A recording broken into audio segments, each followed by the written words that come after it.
Sa ating unang letter sender po ay si Jamela. Perfect mornings po sa inyo, Miss Cheryl at Pastor. Ako po si Jamela, 35 years old. Maaga po akong nabiyuda sa asawa dahil sa isang aksidente. Naiwan po sa akin ang 3 naming maliliit na mga anak.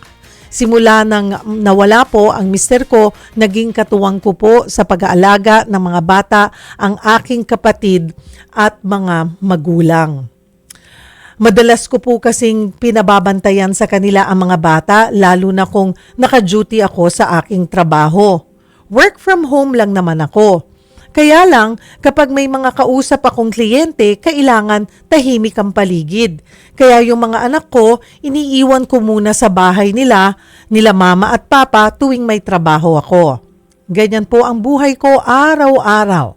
Nagtatrabaho at nag-aasikaso sa mga anak ko. Kaya lang minsan, nakakaramdam po talaga ako ng pagod. Gusto ko po ng kaibigan na makakausap at saka gusto ko rin po ng me time. Okay lang naman po yung mga magulang ko. Sa katunayan, sila pa ang nagsasabi na lumabas naman ako ng bahay.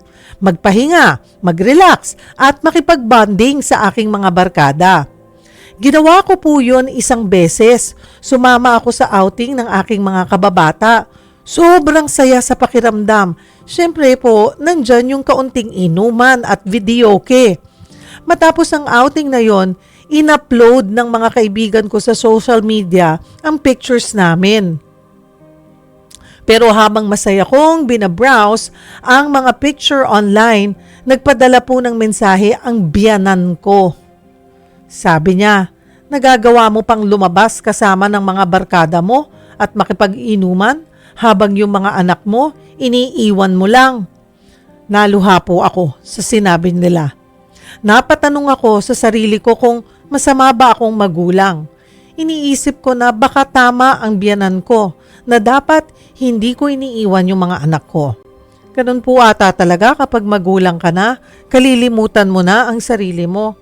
Ano po bang masasabi nyo sa komento ng biyanan ko? Pakikinggan ko po ba ang payo nila?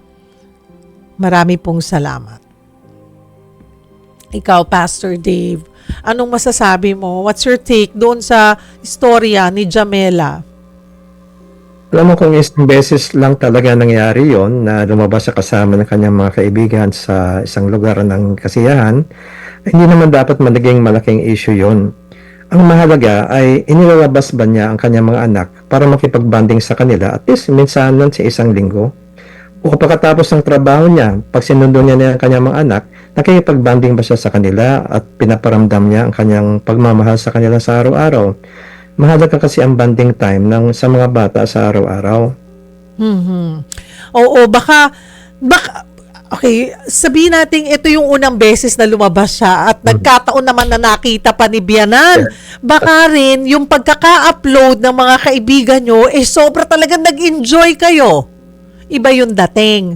Maganda rin na kausapin mo yung iyong biyanan at sabihin mo na since hindi naman tayo yung magkakasama sa araw-araw na pamumuhay, baka hindi nyo po nakikita rin kung paano ko inaalagaan yung aking mga anak.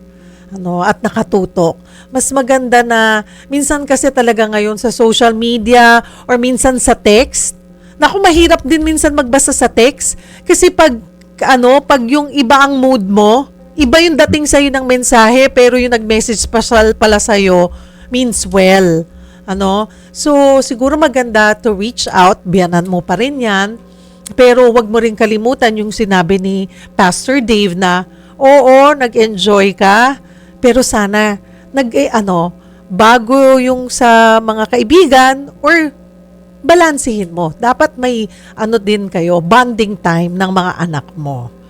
Ano ba yung Pastor Dave? Ano ba yung sukatan ng pagiging isang mabuting magulang po? Well, nababasa natin sa salita ng Diyos kanina or nabasa natin kanina ang tungkulin ng magulang sa kanyang mga anak.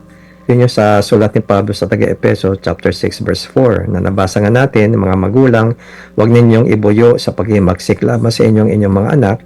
Sa halip, palakihin ninyo sila ayon sa disiplina at aral ng Panginoon.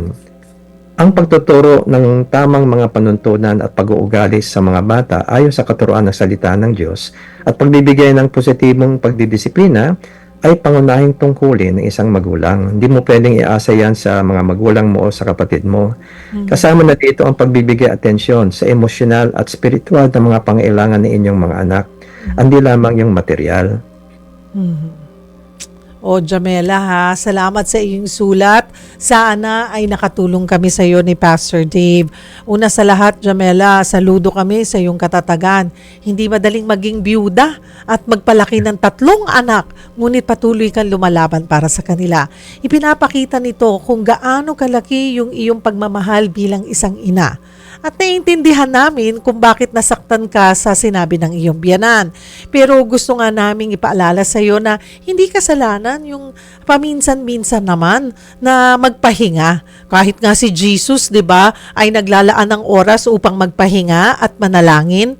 Ang isang ina na may sandaling makahinga ay mas nagkakaroon ng lakas upang patuloy na mahalin at alagaan ang kanyang pamilya. Hindi mo pinabayaan ang iyong mga anak, iniwan mo sila sa mga taong mahal din sila ang iyong pamilya. Ibig sabihin, ginagawa mo naman yung lahat na makakaya mo para maitaguyod sila. Jamela, tandaan mo ito. Nakikita ng Diyos ang lahat ng sakripisyo mo. Hindi nasusukat ang pagiging mabuting ina sa isang sandali ng pahinga, kundi sa araw-araw mong pagmamahal at pagsusumika para sa iyong mga anak. Patuloy kang manalig, hindi ka nag-iisa, kasama mo ang Panginoon sa bawat takbang ng iyong paglalakbay bilang ina. Thank you, Jamela. O mga kapatid, eto, next naman tayo. Punta naman po tayo sa isa pa nating letter sender. Ito po. Ang ating ikalawang letter sender naman ay itago natin sa pangalang si Mary Joy. Ito, nais ko po sanang humingi ng payo tungkol sa aking asawa. 5 taon na po kaming kasal pero hindi pa rin kami nabibiyayaan ng anak.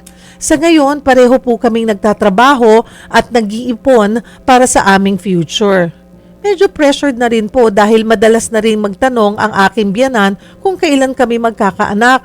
Nagpapatingin na rin po kami sa doktor at lagi po akong nagdadasal na mabiyayaan na ng baby. Pero sa ngayon, pinoproblema ko ang aking asawa dahil madalas siya sumasama sa kanyang mga barkada. Madalas nagiinuman sila. Hindi naman po ako mahigpit at pinapayagan ko siya. Pero nitong nakaraan ay nalaman kong, abay, nagpupunta sila sa mga bar na may mga babae. Pinag-usapan na namin ito pero ang sabi niya, wala naman siyang ginagawa na ikagagalit ko. Hindi ko alam if insecure lang ba ako o takot na baka iwan niya ako dahil wala pa kaming anak para hindi kami kompleto bilang pamilya. Ano po ba ang dapat kong gawin para mawala ang galit at pagdududa ko? Pastor Dave, valid ba yung nararamdaman ni Mary Joy na pagdududa sa asawa? Well, normal lang na makaroon si Mary Joy ng pangamba tungkol sa katapatan ng kanyang asawa dahil wala nga silang anak at madalas ang pagsama nito sa lugar ng inuman na may babae. Pero sa halip na magpadala siya sa takot, ay sikapin niya na matugan na niya yung pangailangan ng kanyang asawa, lalo na yung sexual ng pangailangan, para maiwasan ng tukso para sa asawa niya. At ganoon rin makaroon sila ng laging magandang komunikasyon. At higit sa lahat, nawa sana makaroon sila ng pakikipag-ugnayan sa Diyos, pamamagitan ng pananalangin, pagbabasa ng Biblia. At maganda rin na magkasama sila sa isang Bible study group kung saan magpapatibay ang kanilang paglagong spiritual at pagsunod sa Diyos. Kasi pag na-focus tayo sa pagsunod sa Diyos, yung spiritual life, nakakatulong yan para maiwasan na ang pagkahulog sa mga tukso. Maraming kababaihan din, Pastor Dave, o mag-asawa, yung pakiramdam, hindi sila kompleto kapag wala silang anak. Ano pong maipapayo nyo po sa kanila? Well, kahit walang anak, maaring maging masaya pa rin ang mag-asawa kung nagkakaisa sila lagi, taimtim na nagmamahalan, lagi may panahon para mag-enjoy sa isa't isa. Makasama rin tumutulong sa ibang tao para yung maganda meron silang ginagawang pareho ba na nagbibigay ng fulfillment sa kanila bilang mag-asawa. At siyempre, maganda at positibong komunikasyon para maiwasan ng palagiang pag-aaway at mahigit sa lahat, mayroon silang aktibong pakikipag-ugnayan sa Diyos at magkasamang naglilingkod sa Kanya. Kung pwede, no? Mas maganda yon. Makakatulong din na mag-attend sila ng mga marriage seminar at couples Bible study para lalong pagbutihan ang kanilang pagsasama mag-asawa. May parang alab lagi nandiyan, no? May option siyempre sila ng mag-adapt ng isang bata bilang anak nila kung magkakaisa sila dito. Maliban po doon sa kailangan yung nag-uusap, sabi mo nga Pastor Dave, at sana maging bahagi sila ng isang group, couples group. Ano pa yung pwede para pagtibayin yung tiwala ng mag-asawa sa isa't isa? Kasi kagaya nun, nagbabar, gumigimik, kailangan bang bar talaga na may babae?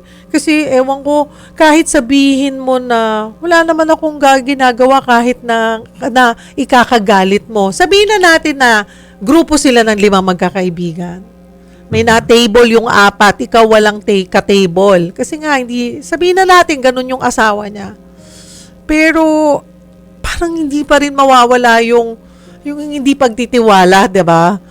Doon sa asawa. So, itong mensahe po na hihingi ko sa inyo, Pastor Dave, hindi lang sa mga katulad ng pinagdadaanan ni Mary Joy, pero sa mga kalalakihan din. Ito, yung mga nanonood sa atin ngayon ng mga mag-asawa, paano po ba mas pagtitibayin nila yung kanilang yung tiwala sa isa't isa? Kasi I think trust and respect is very important sa isang relasyon talaga.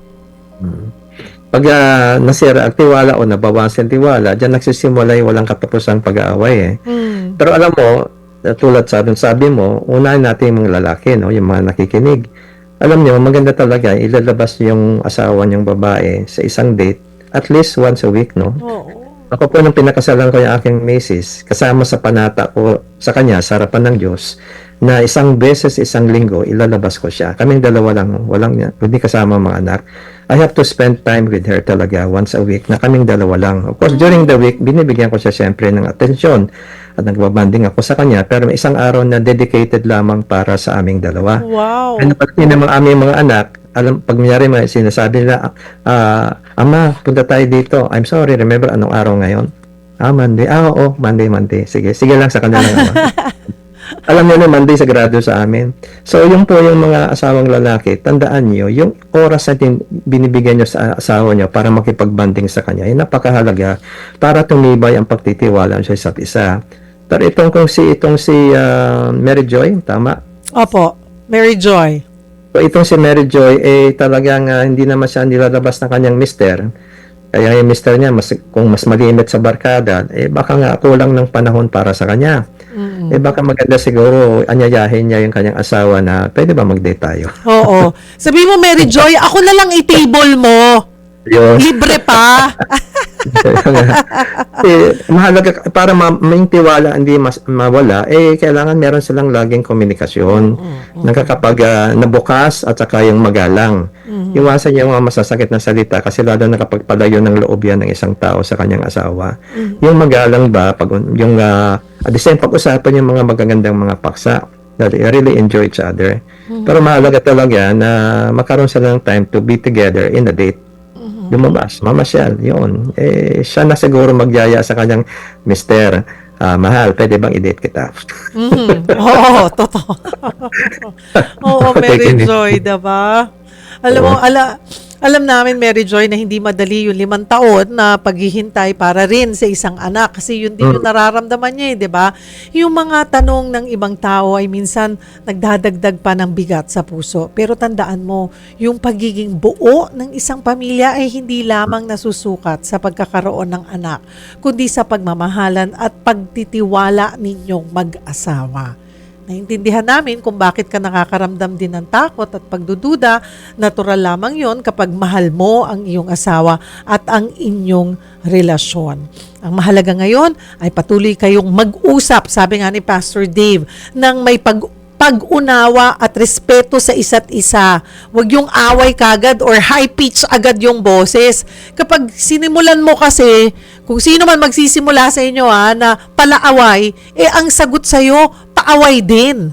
So kung kalmado ka, upo tayo, usap tayo, yung kausap mo, kalmado rin. Mary Joy, huwag kang mawalan ng pag-asa. May tamang panahon ang Panginoon para sa lahat. Patuloy kang manalangin, magtiwala at alagaan ang inyong pagsasama. At tandaan mo, ang plano ng Diyos para sa inyong pamilya ay laging mas maganda kaysa sa inaakala natin. Ayan, maraming salamat sa iyong pagbabahagi ng iyong kwento, Mary Joy. Sa mga gusto naman pong magbahagi ng kanilang kwento, abay narito po ang aming ears ni Pastor Dave. Makikinig po kami sa inyo. Pwede kayong magpadala ng mensahe, i-direct message nyo po yan, DM nyo po sa amin ang kwento ng inyong buhay. Mayroon man kayong hinihinging advice or tingin nyo ay inspiring ang inyong storya, ay pwede po yan. Hindi naman kailangang may hinanaing kayo para sumulat sa amin.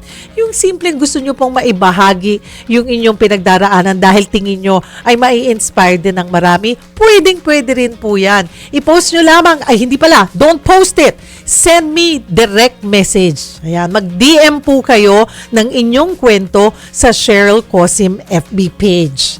At pag inere po namin ang inyong istorya, may gift pack din po kayo mula sa MX3.